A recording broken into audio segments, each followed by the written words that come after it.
Alô, meu nome é Sônia Rodrigues e hoje eu vou compartilhar com vocês alguns trechos da leitura do Amor nos Tempos de Cólera, do Gabriel Garcia Marques. Essa é uma história que se passa na Colômbia do século XIX e o Gabo conta essa história de um jeito muito pitoresco. Então, ele começa o livro dizendo o seguinte: era inevitável, o cheiro das amêndoas amargas lhe lembrava sempre o destino dos amores contrariados.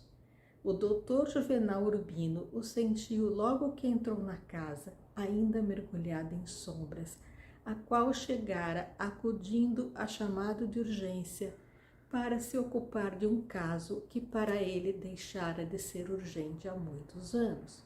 O refugiado antiliano Jeremias de Santamur, inválido de guerra, fotógrafo de crianças e seu adversário de xadrez mais compassivo, se havia posto a salvo dos tormentos da memória com uma fumigação de cianureto de ouro. Continuando a descrever a cena, o Dr. Juvenal Urbano vai reparar que o tabuleiro de xadrez estava a um canto. Estava o tabuleiro de xadrez com uma partida inconclusa. Apesar de sua pressa e de seu ânimo sombrio, o Dr. Urbino não resistiu à tentação de estudá-la. Aí, eu que gosto muito de livros de mistérios, já comecei a pensar que essa seria uma história policial, um mistério a respeito daquela morte. Ele vai dizer que, às 6 horas da manhã, quando fazia a última ronda, o guarda noturno tinha visto o letreiro pregado na porta da rua: entre sem tocar e avise a polícia. Pouco depois, acudiu o comissário com o estudante de medicina, e ambos tinham revisitado a casa em busca de alguma evidência contra o bafo inconfundível das amêndoas amargas. E logo depois, assim, examinando o quarto, o comissário descobriu entre os papéis da escrivaninha um envelope dirigido ao doutor Juvenal Urbino. Vocês vejam como é fluida a prosa do Gabo, ela é interessante, ela é pitoresca. Esse Juvenal Urbino é um médico e ele vai receber esta carta, vai ler e vai dizer ao comissário que são as instruções que o morto deixou para o seu enterro. Não é exatamente mentira, mas não é bem isso. O morto havia deixado toda a sua fortuna para uma amante que ele tinha. O Juvenal Urbino, apesar de ser amigo do Jeremias há muitos anos, nem desconfiava. A mulher que ia lá uma vez por semana para fazer a faxina, na verdade, era a amante de Jeremias. O Jeremias era um refugiado de guerra, ele era paralítico. Então, ninguém desconfiava que ele tivesse uma amante. E ele deixa a sua casa e toda a sua fortuna. Ele era um homem muito mesquinho, que não gastava muito, que guardava cada centavo do seu dinheiro, ele deixa para esta mulher. Esta mulher é uma pobre que mora num bairro que eles chamam do antigo bairro dos escravos, uma espécie de favela que tinha naquela cidade. E é muito pitoresco como ele descreve a viagem do Juvenal Urbino até esse local. É mesmo como uma favela brasileira, a mesma coisa, os meninos, a confusão na rua, o camarada que vai dirigindo o carro preocupado: mas doutor, você tem certeza que o senhor quer entrar aqui? E as casas são de papelão e lata, é uma coisa. E quando ele chega lá, ele vai encontrar a mulher de preto, toda de luto, e ela já sabia, porque o caso é, o Jeremias havia dito: eu não quero envelhecer. Quando eu fizer 60 anos, eu me mato. E ele cometeu suicídio. Bom, o que tem isso a ver com a história? Nada. Nada. O Gabo cria uma cena tão pitoresca, tão interessante, e isso não tem nada a ver com a história principal. Ele quebra uma regra dos contos e das novelas, como Chekhov dizia, se alguém tira um revólver no palco em frente à plateia, mesmo que esse cidadão seja um guarda civil, seja um general, ele tem que usar o revólver na peça. Isso é mais ou menos regra. Se você está escrevendo romance, você vai falar algo sobre um determinado personagem, esse personagem tem que fazer parte da trama. Mas não nesse caso. O Jeremias de Santo Amor não tem absolutamente nada a ver com a história. E ele vai... vocês repararam que um momento ele fala que o Juvenal Urbino estava com pressa? O Juvenal era católico, isso aconteceu num domingo e ele estava saindo para a missa. Ele queria ir à missa, ele não foi. Em vez disso, ele foi à favela procurar esta mulher. A seguir, nós vamos ter uma descrição de quem era o Juvenal Urbino. Quando a história começa, ele tem 80 anos e a sua esposa Firmina tem 72. O Juvenal Urbino tinha um dia a dia tão metódico que a esposa sabia onde lhe mandar um recado se surgisse algo urgente no transcorrer da tarde. E aí ele vai descrever a rotina do Juvenal Urbino e ele vai falar que o Juvenal Urbino era bem diferente da sua esposa. Por exemplo, o Juvenal Urbino não gostava de animais e a sua esposa Firmina adorava animais. Quando eles se casam, ela começa a trazer para casa.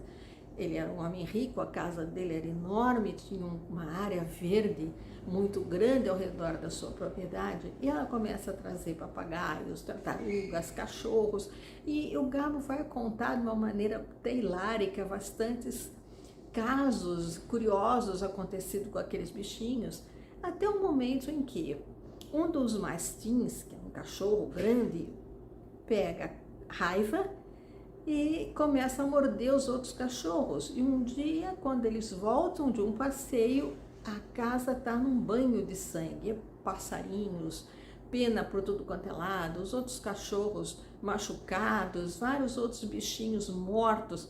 Foi um horror, até prender o cachorro que estava louco e até limpar todo aquele cenário de guerra, limpar a casa, limpar toda aquela sujeira. E o Juvenal Urbino falou o seguinte: nesta casa não entra mais bicho, aqui só entra animal que fala. Nós somos os animais que falam, somos nós, os humanos, né? Nós falamos. Mas a Firmina guardou aquilo para ela, ficou bem quietinha. E depois de alguns meses, o Juvenal Urbino chega em casa e quem que ele encontra lá? Alô, um louro. Ela comprou um papagaio. Você falou que só admitia um animal que fala. Este fala. Então é bem humorado, né? Mas o Juvenal se gosta, se apega ao bichinho, começa a ensinar canções em francês, começa a ensinar latim e vai contar algumas piadinhas ali curiosas sobre o louro, sobre o relacionamento dele com aquele papagaio. Bom, o que isso tem a ver com a história? Nada. O Juvenal chega em casa e a mulher está pronta, ele também se arruma e vão os dois sair para ir a uma festa. Tem um casal de amigos que está comemorando bodas de ouro, lá vão eles para a festa e o Gabo vai descrever com riqueza de detalhes o trajeto, a paisagem, e ele vai falar de coisas que aconteceram no passado. Então você fica sabendo um pouco da história daquele local e da história do mundo no século XIX, pelos comentários que ele vai colocando. É bem interessante. E quando eles chegam nessa festa, vai acontecer uma tempestade de verão. A festa estava sendo organizada para ser ao ar livre, mas com aquela tempestade de verão e aqueles ventos fortes, saiu os toldos voando e os convidados foram todos correndo para casa e os donos da festa levando a comida para dentro, enfim, cai aquela chuvarada, as ruas em volta ficam todas alagadas e os convidados dentro da casa, eles só não vão comer a sobremesa, porque a sobremesa, vai explicar o Gabo, era um doce que eles haviam encomendado no convento das Carmelitas. E com aquela chuvarada, não houve como entregar. O filho do Juvenal Urbino não chegou na festa. E quando eles já estavam no cafezinho, eis que chega o carro do filho do Juvenal Urbino, que sai todo feliz com um sorriso de orelha a orelha, abre a porta e dentro do seu carro estão pilhas e pilhas de doce. E ele vai explicar que quando ele estava saindo, ele recebeu um recado das freiras. Será que você vai para a festa? Então você poderia, por favor, vir aqui pegar os doces, porque nós não temos como entregar? Então ele faz esse desvio do caminho e como estava tudo muito alagado, ele demorou para chegar. E aí todo mundo comeu sobremesa depois do café, né? Inverteram a ordem dos fatores ali. Isso tudo é contado com muita graça, de maneira muito curiosa. E aí eles voltam para casa e vão encontrar os criados em polvorosa porque o papagaio fugiu. Eles foram cortarzinho do papagaio, ele fugiu e estava todo mundo querendo catar o papagaio, ninguém conseguia pegar. E vai o Juvenal Urbino, resolve ele mesmo dar conta do recado e vai subir na árvore para pegar o papagaio. E o que acontece? Uma tragédia. Ele perde o equilíbrio, cai e morre. O Gabo então vai começar a nos descrever a mulher do Juvenal Urbino, a Fermina Daza. Durante seu primeiro instante de viúva, se viu que Fermina Daza não ficava tão desamparada como temera o esposo. Foi inflexível na determinação de não permitir que se utilizasse o cadáver em benefício de nenhuma causa. E o foi inclusive com o telegrama do presidente da República, que mandava expô-lo em câmara ardente no salão nobre do palácio do governador local. Com a mesma serenidade se opôs a que fosse velado na catedral, como lhe pediu o arcebispo, e só admitiu que ali ficasse durante a missa de corpo presente dos ofícios fúnebres.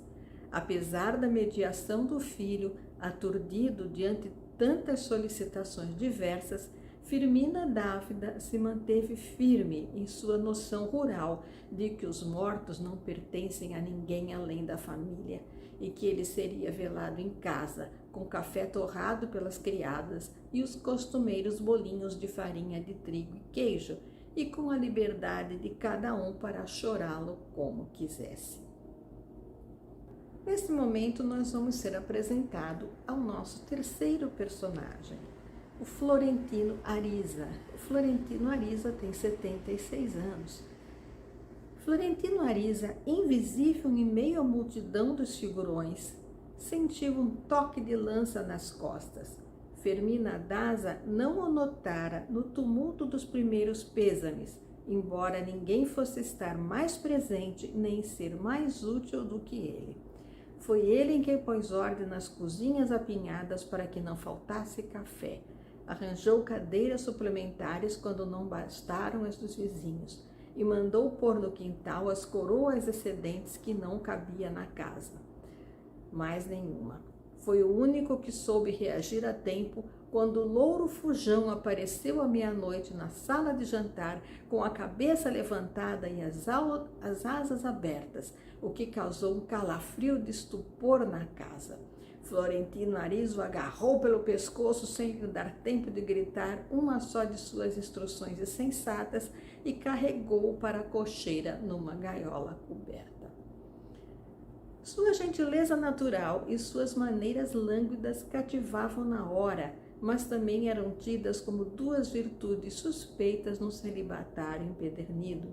Tinha gasto muito dinheiro, muito engenho e muita força de vontade para que não avaliassem os 76 anos que já tinha feito em março último, e estava convencido na solidão da alma de haver amado em silêncio muito mais do que alguém jamais amara neste mundo. Mas quando começou a clarear, desapareceu do velório durante 2 horas e retornou repousado com os primeiros sóis, bem escanoado e cheirando a loção de barba. O enterro, previsto como acontecimento histórico, acabou em debandada devido a um aguaceiro arrasador. Foram muitos poucos os que chegaram chapinhando na lama até o mausoléu da família, protegido por uma paineira colonial cuja copa se estendia para lá do muro do cemitério. Firmina Daza se despediu da maioria junto ao altar, mas acompanhou o último grupo de amigos íntimos até a porta da rua para fechá-la ela própria, como era seu costume. Dispunha-se a fazê-lo com o último alento quando viu Florentino Ariza vestido de luto no centro da sala deserta. Ficou satisfeita, porque há muitos anos o havia apagado de sua vida, e pela primeira vez tinha consciência de vê-lo, depurado pelo esquecimento. Mas antes que pudesse lhe agradecer a visita, ele pôs o chapéu em cima do coração, trêmulo e digno, e arrebentou o abscesso que tinha sido o sustento de sua vida. Firmina, disse, esperei essa ocasião durante mais de meio século para lhe repetir uma vez mais o juramento de minha fidelidade eterna e meu amor para sempre. Vá embora, disse Firmina, e não se deixe ver nunca mais nos anos que ainda lhes restarem de vida, que espero que sejam muito poucos. E aí vai começar a nossa verdadeira história, porque este livro se trata de uma história de amor de Firmina Daza e Florentino Ariza. E no próximo vídeo nós vamos entrar mais a fundo na curiosa história desses dois, neste livro bastante pitoresco, bastante agradável. Eu não pretendo fazer nenhuma análise literária desse livro, porque Gabo é um mestre da escrita. Eu simplesmente quero compartilhar com vocês o prazer dessa leitura, apresentando alguns trechos para deixar vocês curiosos e, quem sabe, dar-lhes vontade de ler o livro. Vale muito a pena. Boa leitura.